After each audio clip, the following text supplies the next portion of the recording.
Hello and welcome to Around the Wickets on ThePapare.com. Well, it's been some time since we last spoke, and it's wonderful to be back and wonderful to be talking to you again.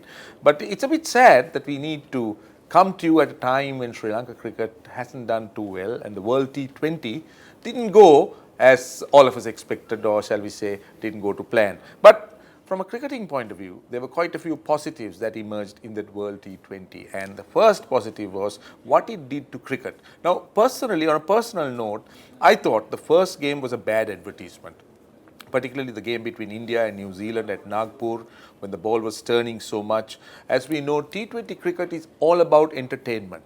It's a way of drawing crowds to the grounds. It is not a test match. So you don't expect pitchers to be bowler friendly or anything like that, but the crowds, the viewers, they'll want to watch cricket, good cricket, and they want to watch action. But from that game, and then a few games in Kolkata, and then also we had a game at Nagpur again, West Indies versus South Africa and West Indies, Afghanistan. And then there was another game in Dharmashala where Australia played New Zealand. The rest I thought was quite good. But the final was the icing on the cake. Now, if you look at that final, the pendulum kept swinging from side to side. They started off with the West Indies, started off with England, I should say West Indies, because Badri got through wickets quickly, England struggled, the partnership came in, then England lost wickets, and then they came back strongly, and then it was up to their bowlers. So it was a fantastic game, and in the end, Carlos Brathwaite prevailed, and what a last over that was. I personally tweeted saying when there was 19 runs to get, I said surely England, but how wrong was I? And also, you can never predict T20 cricket. It's such a wonderful game and a game of excitement, game of uncertainties, and that's what has made the viewing public love the game so much. So West Indies emerging as champions for the second time in the short history of World T20 cricket, which is fantastic for Caribbean cricket. Now, at a time when the Caribbeans are in some sort of disarray, like their 50-over cricket is in a bad way, their test cricket is in a bad way, but they got something to cheer about in terms of the T20 tournament. Now, one of the positive things for the West Indies is that the under-19ers won the under-19 World Cup, the 50-over World Cup, and then the ladies of the West Indies team also won their ladies World T20, and followed by the West Indies men winning the World T20 as well. So, a treble for the West Indies, and let's hope that cricket in the Caribbean, that once reigned, they were called the Caribbean Kings, they were called the champions, will come back, and let's see, and let's hope that the West Indies will be a force to reckon with in the years to come. Now, a few other areas that I feel that we need to touch on in this World T20 was the emergence of Joe Root as a batsman. Virat Kohli continued to confirm his ascendancy to the top level, and what a fine player he was. And Joe Root, who was initially thought of as a test player, but seemed to be at home in all formats of the game, not just test cricket, 50-over cricket, and in the T20 format as well. And of course, the role played by the spinners.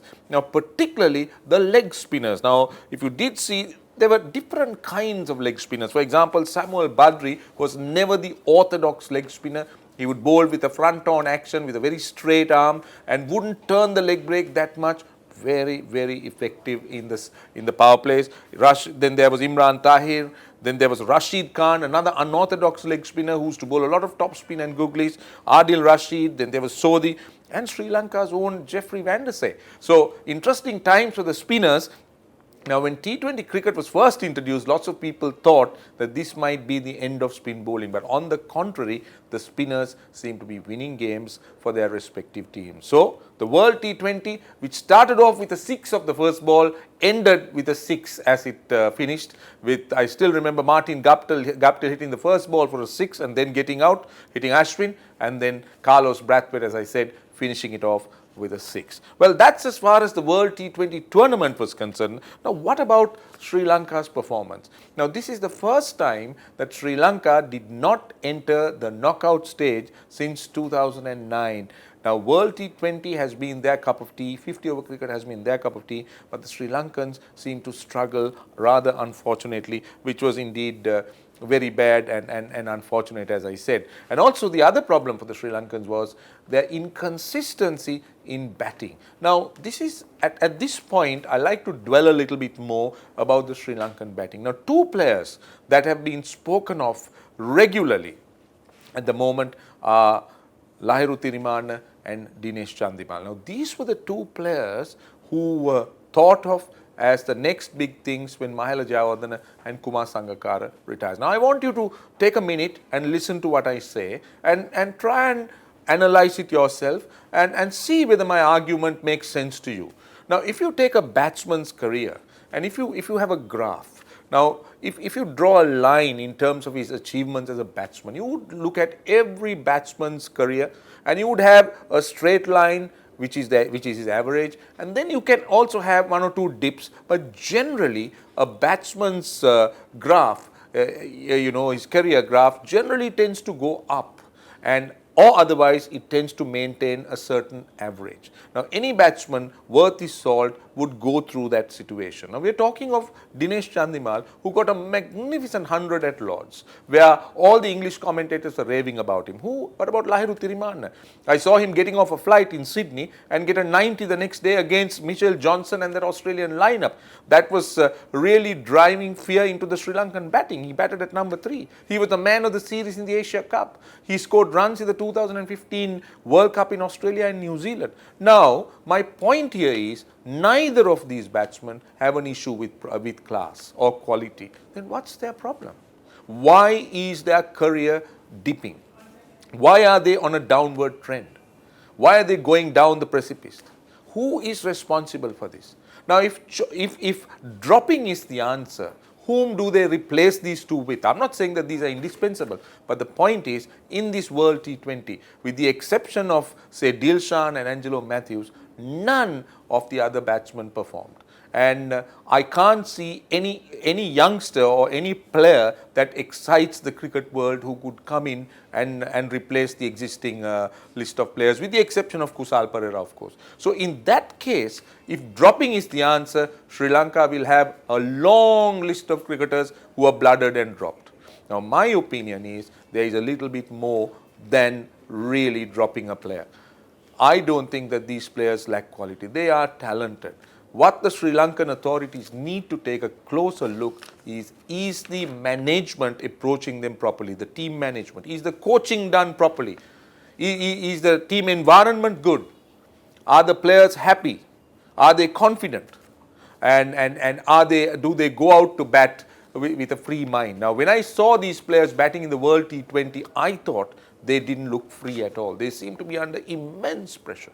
So these are some food for thought as far as the authorities are concerned. And also, I like to leave this with you, our viewers, and like to get your feedback and just tell us what you think, whether you agree with what I say. Also, was Lasith Malinga's non-availability a factor in Sri Lanka not doing well in the World T20?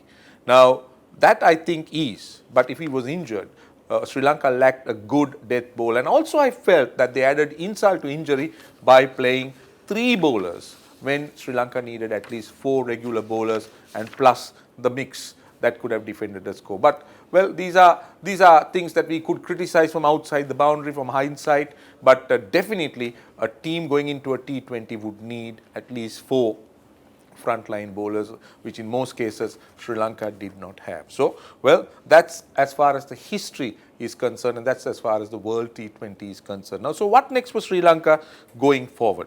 Now, unfortunately, Sri Lanka has lost. Now, I got some staggering statistics here. They've lost 11 of their last 12 matches against full member sides. Now, that's not good news, and Sri Lanka's next assignment is England.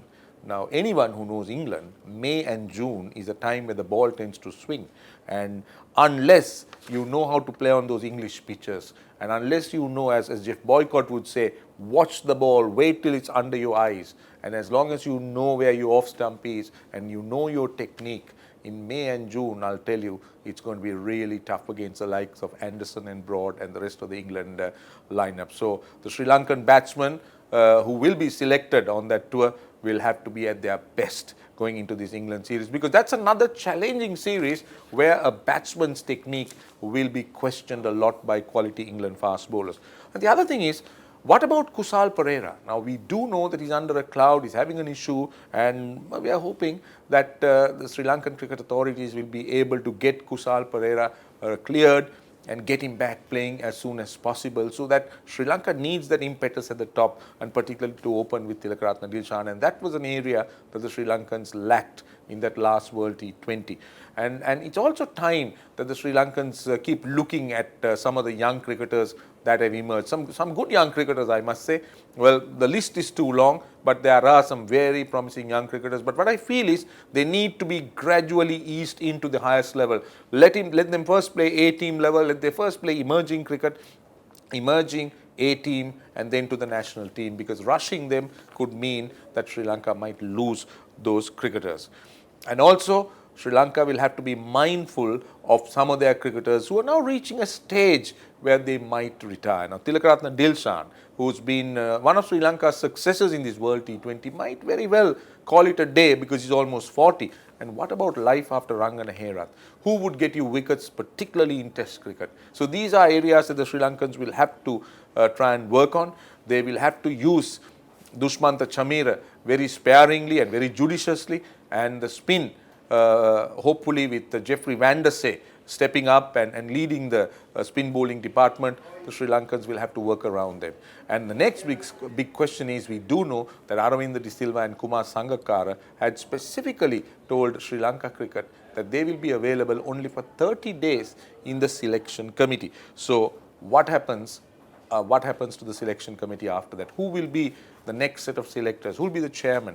I think it's very important that Sri Lanka has the right combination, not just on the field, but off the field too. Now, when I say off the field, I mean the selectors, because they'll have a lot of work to do. They got an England tour and they got an Australian tour coming back after 5 years. Australia touring Sri Lanka after 5 years, and all of them, knowing the state of Sri Lanka cricket, will be looking to try and take full advantage of this situation and maybe win and go up the ladder in the ICC ranking. So that's a story on Around the Wickets on ThePapare.com. We hope you enjoyed it. So we look forward to another segment very soon. Until then, keep watching ThePapare.com and keep tuning in to Around the Wickets.